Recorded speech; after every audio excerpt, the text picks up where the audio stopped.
وہ جادوگر تھا، جن تھا یا کوئی شیطان تھا، نہ جانے کون تھا، لیکن اس کے وجود سے مجھے اتنا خوف محسوس ہو رہا تھا کہ میں بغیر کچھ کہے وہاں سے واپس ہو گیا۔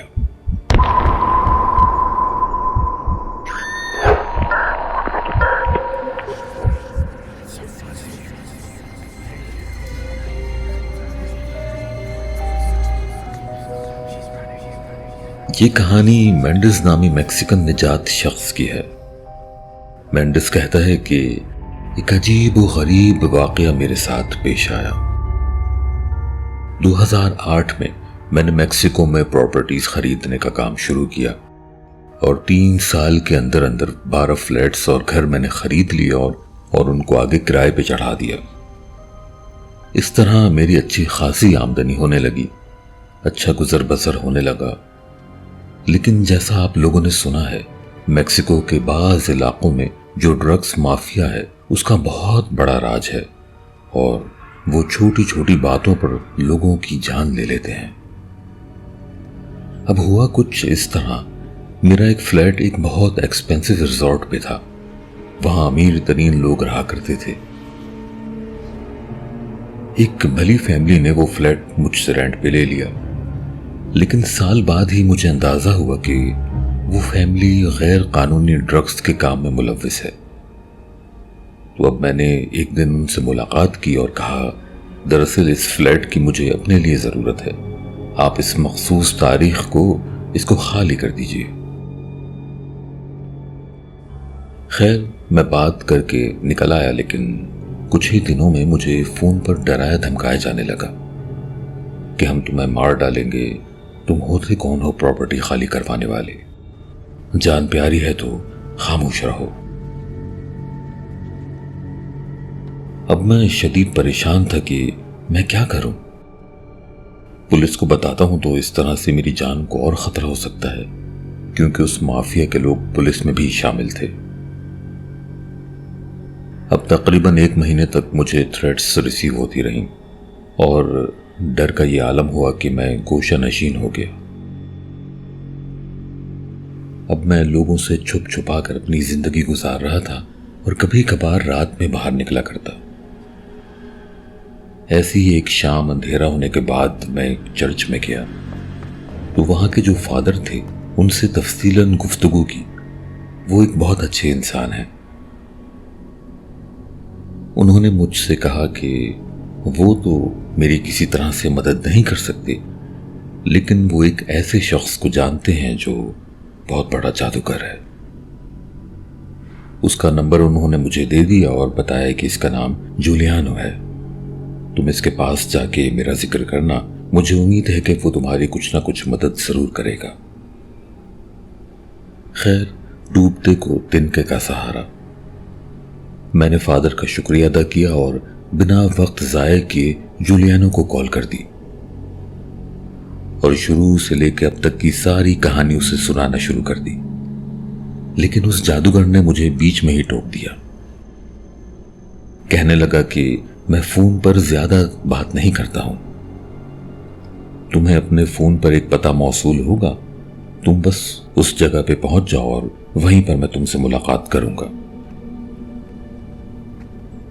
تھوڑی دیر میں مجھے ایک SMS موصول ہو گیا۔ اب میں نے اس وقت یہ بھی نہیں سوچا کہ رات کا کیا پہر ہو رہا ہے۔ میں اتنا پریشان تھا کہ فوراً ہی بتائے گئے اس پتے کی طرف چل نکلا۔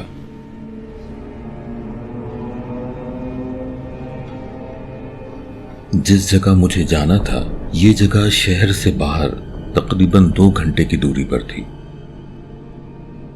جب میں وہاں پر پہنچا تو ایک شخص پہلے سے ہی میرا وہاں پہ انتظار کر رہا تھا۔ بعد میں معلوم ہوا کہ وہ جولیانو کا ملازم ہے۔ اس نے اشارے سے مجھے اپنے پیچھے آنے کو کہا اور تنگ اور تاریک گلیوں سے ہوتا ہوا ایک چھوٹے سے کیبن میں لے کے آ گیا۔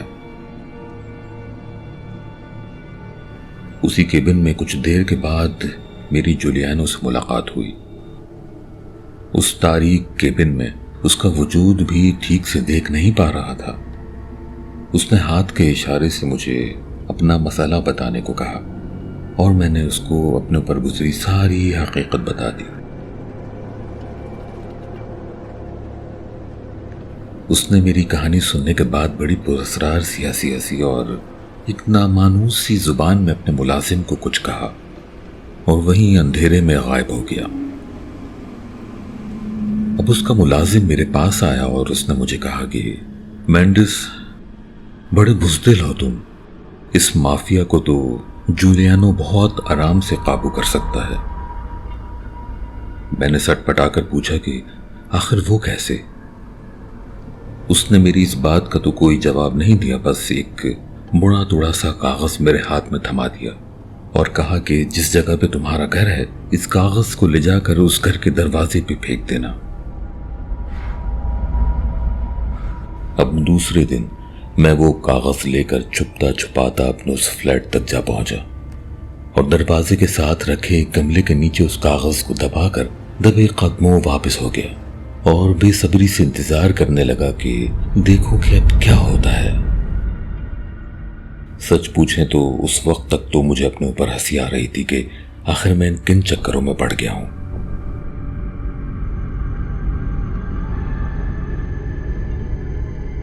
اگلے دن میں صبح تک سویا ہوا تھا کہ موبائل کی رنگ سے آنکھ کھل گئی۔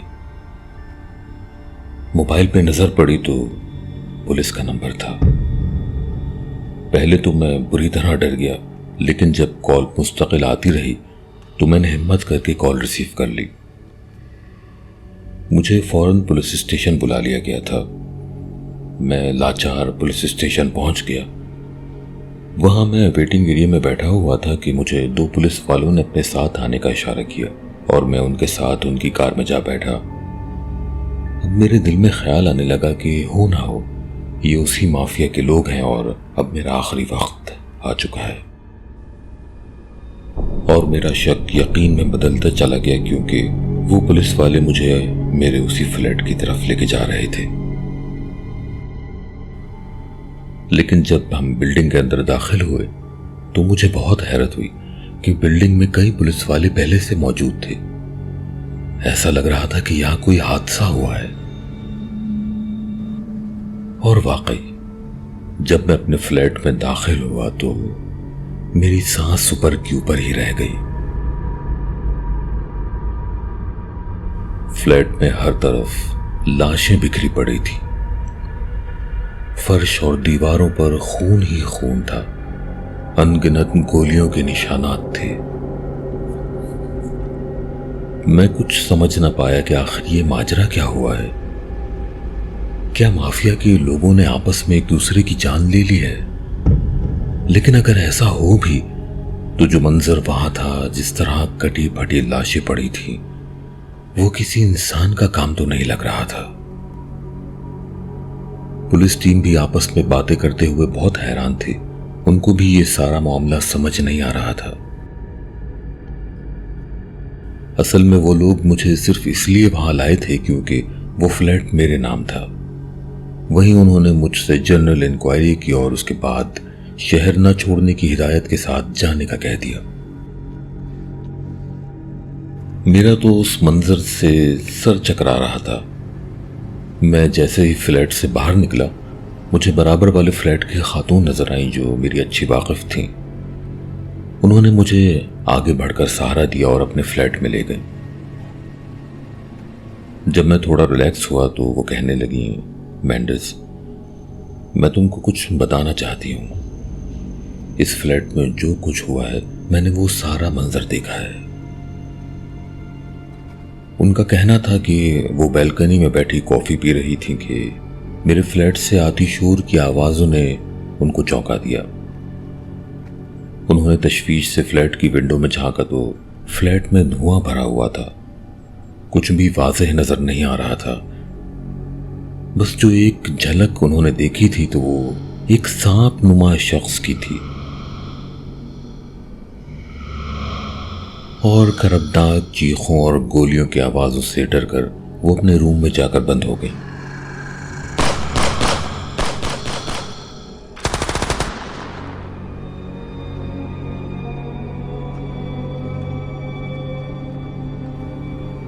مجھے ان کی بات سن کر فوراً جولیانو کا خیال آیا۔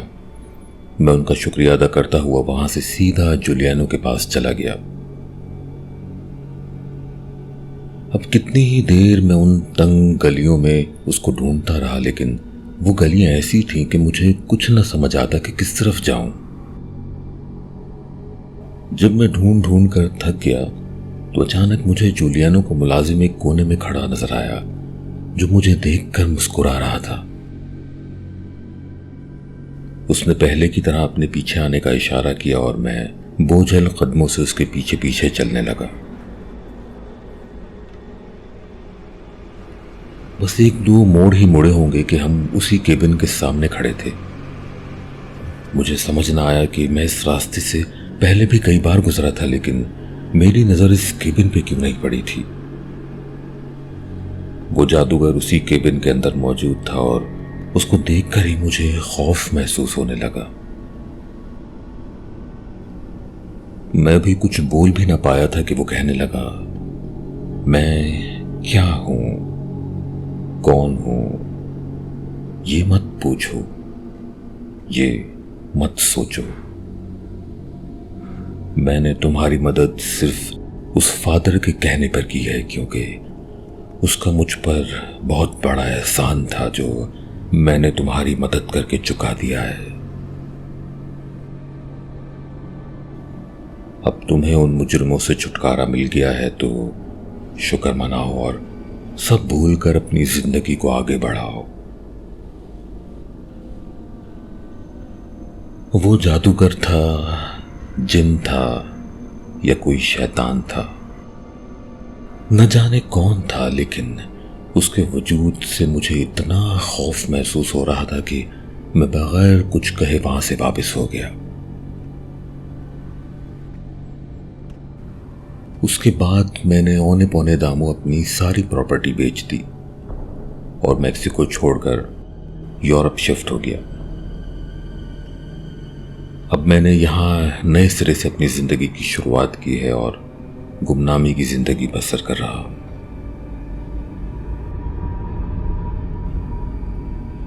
دوستوں، یہ واقعہ ہمیں بھیجا تھا وقاص احمد نے UK سے۔